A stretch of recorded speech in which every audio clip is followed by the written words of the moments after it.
Hi there. The name of my talk is The Wisdom of the Collective. I'm Bonnie Cushing. I'll introduce myself again a little later. Now, I imagined many ways to begin this talk today. You know which idea to start with and what kind of tone. And then I thought, I am a weaver of metaphor, and I will be addressing a sea of weavers. So why not employ a tool of the trade? And so I decided to go with my symbol, the pan. Now, I'm sorry, April, right in your face there. Now, this pan is not new. It's clearly a pan of many meals. It's layered with memories, and it's got seasoning baked into it, and it has endless stories to tell. And it's a bit banged up also, having been traded for a new and shiny pan that tends to serve meals without grassroots flavor and the taste of history and culture. Gotta turn the page. Note, this pan is ageless and it is wise, and when I use it, its sizzle is a reminder to me that there are more cooks preparing this meal than me. This pan serves up the best potluck, and so do our ceremonies. That's what I want to talk about today. The power we hold as celebrants to cook recipes from our collective cookbook in richly layered pans like this one, and to feed a world hungry for reconnection. So I am Bonnie Cushing, and before I continue, I need to take a moment to acknowledge the vision, the leadership, and the devotion of Charlotte and Gail and Pat and Cindy and Kate and everyone at the foundation, because they've made it possible for me and for all of us to be doing this work. So I invite everyone now to please join me in offering up a grateful thank you to them. And you can just shout it out. Thank you! Rocking out.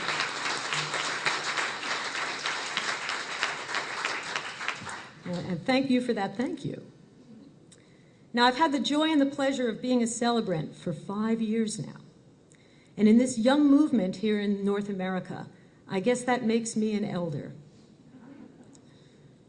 For me, celebrancy has been a source of great pride and also great challenge, calling my full presence and personhood into each and every ceremony I do. It's been a highly conductive element in which I can simmer my lifelong passions for community and culture and justice. Sometimes it gets rather hot in the kitchen, but there's no place I'd rather be. Now, I entitled my talk, The Wisdom of the Collective, and it's a twist on the name of today's program.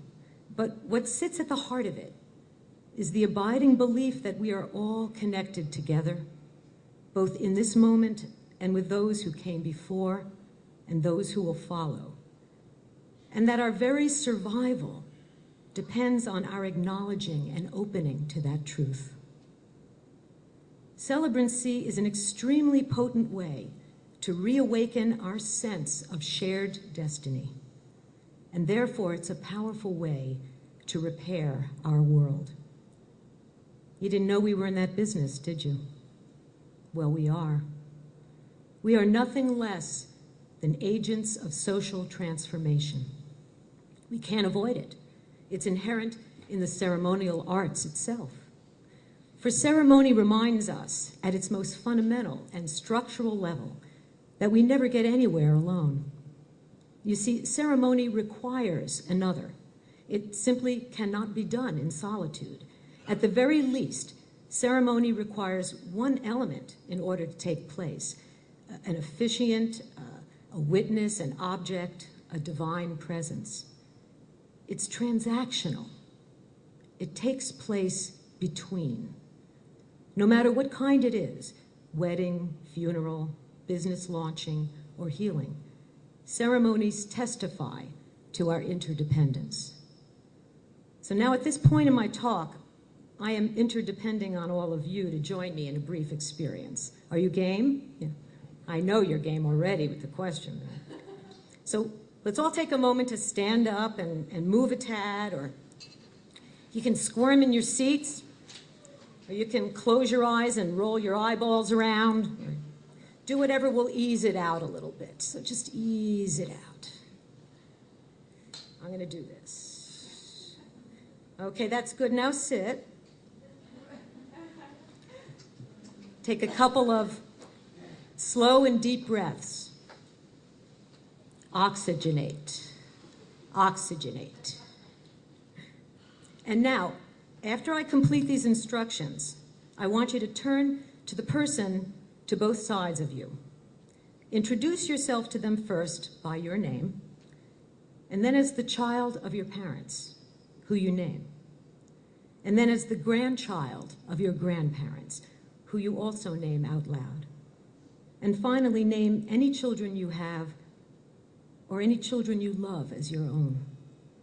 And I'll go first to give a template. I better not blow this. I'm Bonnie, daughter of Marion and Jerome Berman, granddaughter of Molly and Hyman Solomon, and of Bella and Joseph Berman. And I'm mother of Molly and Jerry. So, okay, it's your turn now. Do it.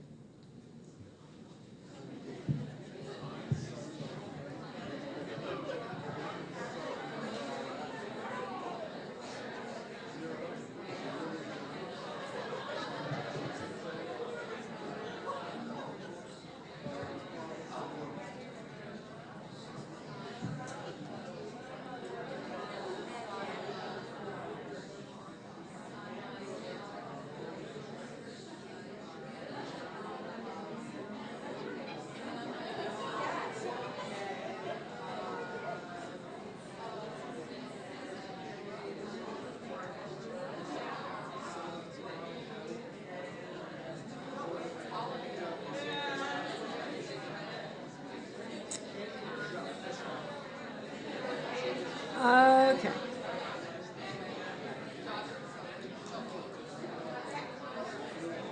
Okay, how we doing now? We're doing well.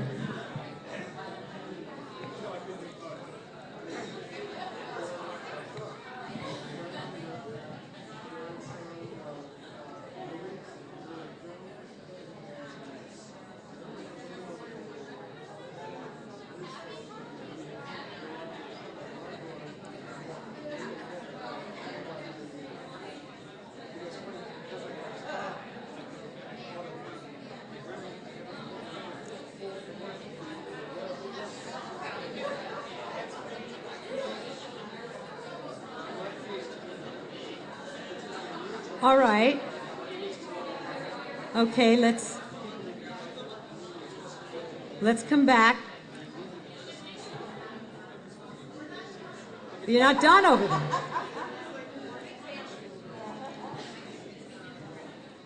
Okay, you know,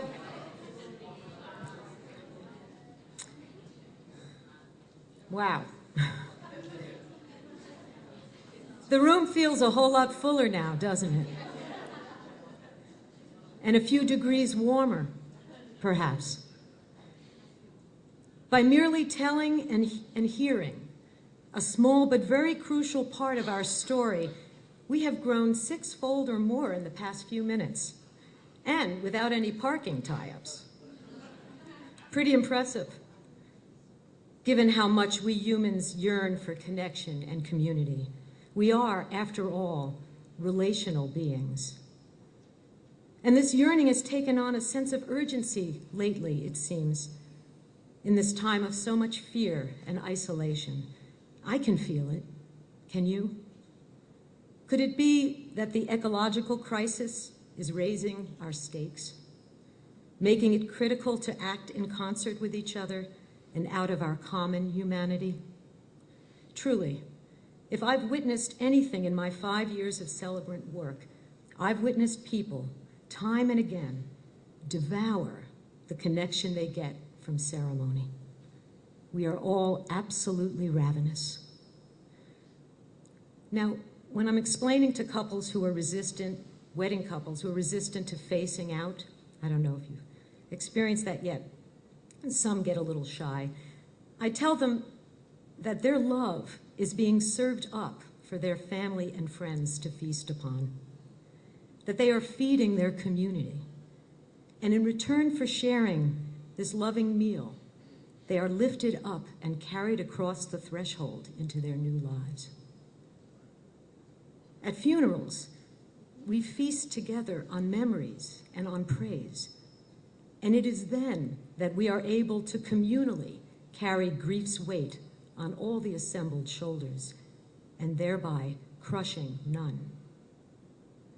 We cannot fully embark on any significant journey without our collective's blessing and release. Otherwise, we will need to leave a part of ourselves behind in order to stay connected. We cannot fully arrive without an affirming community to welcome us. Without their safe embrace, we hide the most tender parts of ourselves. At life's critical transitions, ceremony harnesses the power and wisdom of the collective to carry us where we want, we need, or voluntarily or not, where we must go. And it revitalizes and rehumanizes us in the process. So I want to start to conclude this Cosmic Food Network presentation by sharing a few of the ingredients I frequently suggest and use in ceremonies to foster connection and to strengthen community. And they can be served up in all kinds of ceremonies, with clients' approval, of course, but I'll use a wedding as an example today. And I start the ceremony, without any explanation, by lighting what I call the pilot light. It stands as a symbol of all that has come before and all that will remain. And while here, it provides us enough light to recognize each other. I use it as the light that lights all the other lights during the course of the ceremony too, like unity tapers or memorial candles. And in this way, it serves a very practical purpose. No more shaky hands and broken matchsticks and grandmothers with those vice grip clickers. So that's one thing I do. I also make a notable deal of asking people to turn off their cell phones and other electronic devices. This goes back to part of what Jack said, too. I usually do it with a joke, but I seriously, very seriously see the announcement as much more than utilitarian. I see it as a prerequisite step toward authentic connection. I mean, it's interesting how we talk about connection anymore. To be connected now usually means being wired up to all manner of machinery. Or maybe it means to gain access to power, like having connections. But getting a gathering of people to unplug everything and listen to the same words and music together at the same time, these days, that is nothing short of cultural alchemy and a very, very necessary step to bringing us closer together. I also use collective language whenever possible. They are not the bride and the groom.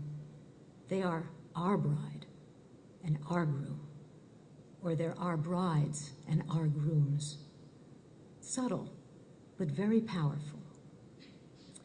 And as a final example, I always suggest that couples consider naming out loud those loved ones who are present, not in person, but in spirit and in memory. These invocations deepen our sense of community in the space and help us to locate ourselves in a larger and more generous story. So, those are some thoughts and some ideas from an elder with a banged up and well-oiled pan. I hope a morsel or two of what I have shared can provide you with some sustenance on your journey as celebrants and as gatherers of collective experience. Know that the need is great and the possibilities limitless. We can take our whole lives to practice, and who knows what we might cook up together. Thank you.